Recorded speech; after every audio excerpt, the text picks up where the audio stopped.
The movie starts with a guy looking like crap. Then he takes out a cigarette, and the scene looks like a cool cigarette ad, like, if you need to be the bad guy, just smoke one of these. Or, wanna be as cool as Saul Goodman? Then smoke these, you goddamn weak little piece of crap.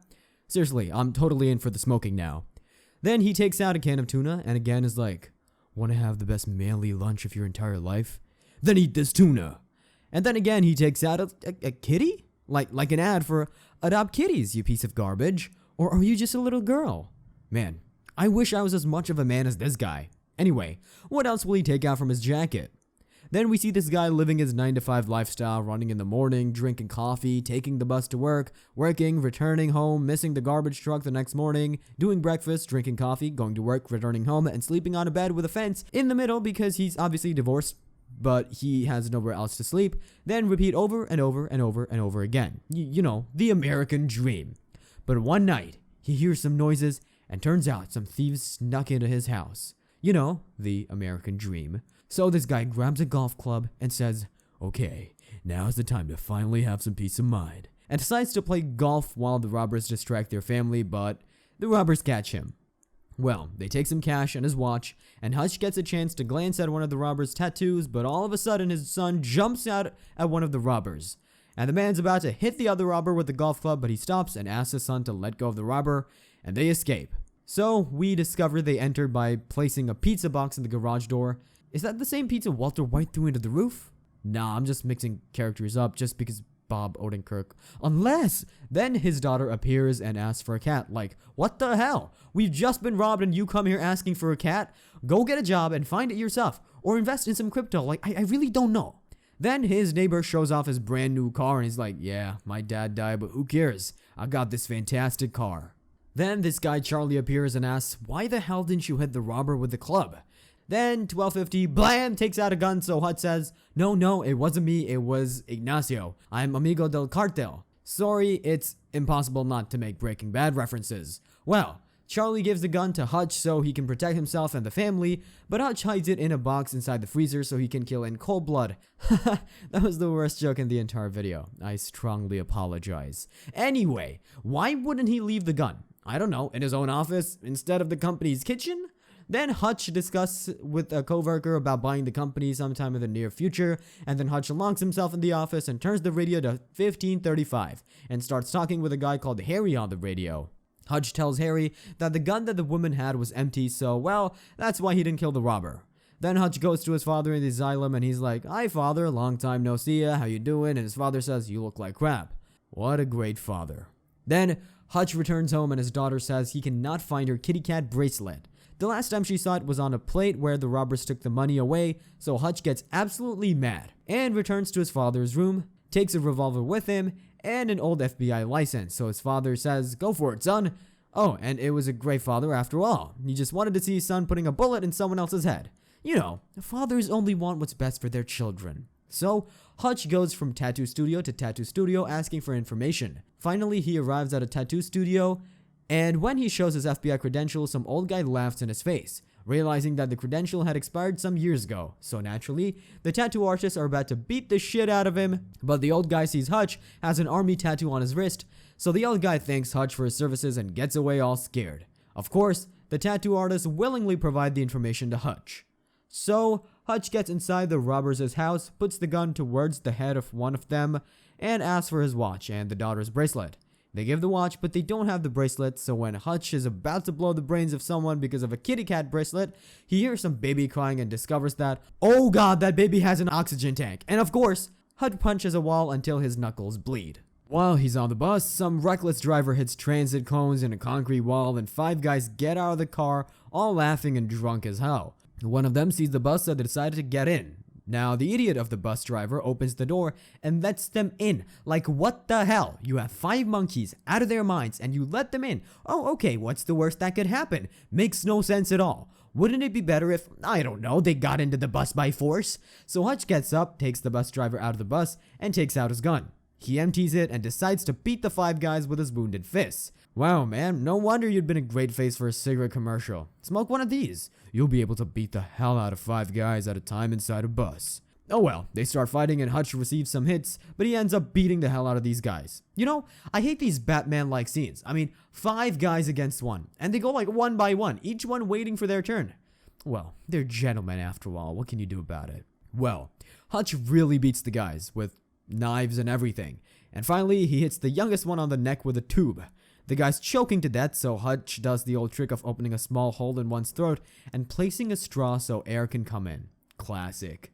Did you learn that on a TikTok video? Or will Hutch drink from him like a living soda? Nah, he just saves his life. So his ex-wife heals his wounds and they have a melancholic scene where Hutch says he misses her. So they go to sleep and aw, she takes the mattress off so they can sleep together. So romantic. Then the scene changes and we see this guy Julian going to a nightclub and it seems like he's quite a badass because he doesn't need to wait in line. Then they give him a free shot of tequila and a free shot of cocaine. Then gets to the stage and starts dancing and singing, and all of a sudden this is High School Musical 4, Russians post-graduation. Then everyone applauds him despite doing nothing but dancing like an idiot, except for this guy who's like, nah, their dance was shit.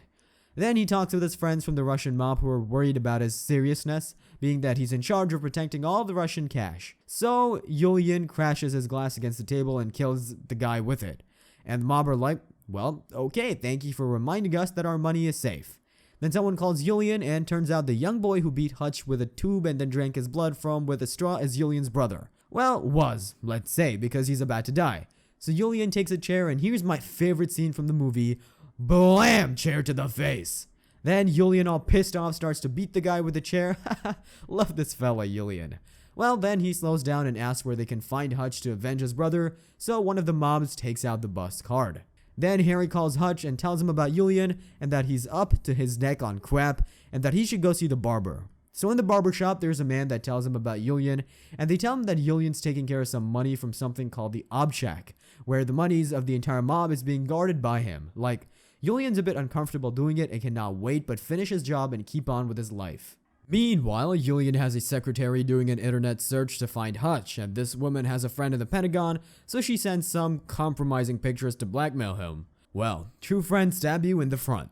So the Pentagon's guy sends Hutch's curriculum, and turns out Hutch is like not a nobody at all. Seriously, there are some corpses there. So Julian sends his troops to kill Hutch, so Hutch hides his family in the basement, kisses his ex-wife, probably a prone-to-be wife, and one by one gets rid of everyone. It's quite a massacre, really. So finally one shocks him with a taser and they take him away. Hutch wakes up in the trunk of a car and BAM! Showers everyone in fire extinguisher. So they crash, of course, and Hutch starts telling one of Julian's men his story. Like, sure, we just barely survived a crash, I'm having a piece of metal cutting through my stomach, but yeah, so tell me your story. Hutch tells that he used to be an FBI agent in charge of killing people.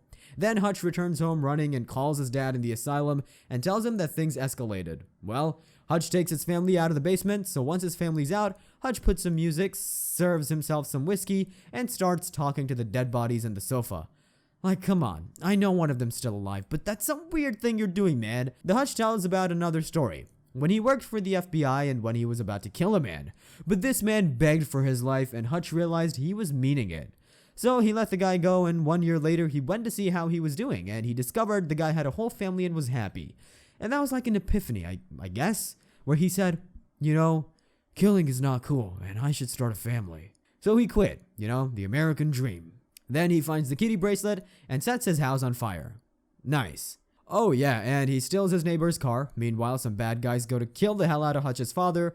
But remember, he used to be an FBI agent, so he was waiting for them with a shotgun and everything. I love it. Man, why is my grandpa so boring? Like, why don't you have shotguns and stuff like that? Pfft, what a loser. Well, Hutch arrives at his workplace and drops like a dozen of gold ingots and buys the place. So Hutch gets to work and builds tramps and things like that because Julian's men are going to get his butt. Then talks with Harry over the radio, who we discover is his brother. Then Hutch breaks into the Obshak and kills every security guard as if it was a Matrix movie, but it's not. I mean, come on, there are like 50 men armed with machine guns protecting millions and millions of dollars from the Russian mob, and a single guy is able to kill them all. Sure, you used to be an FBI super agent, but come on.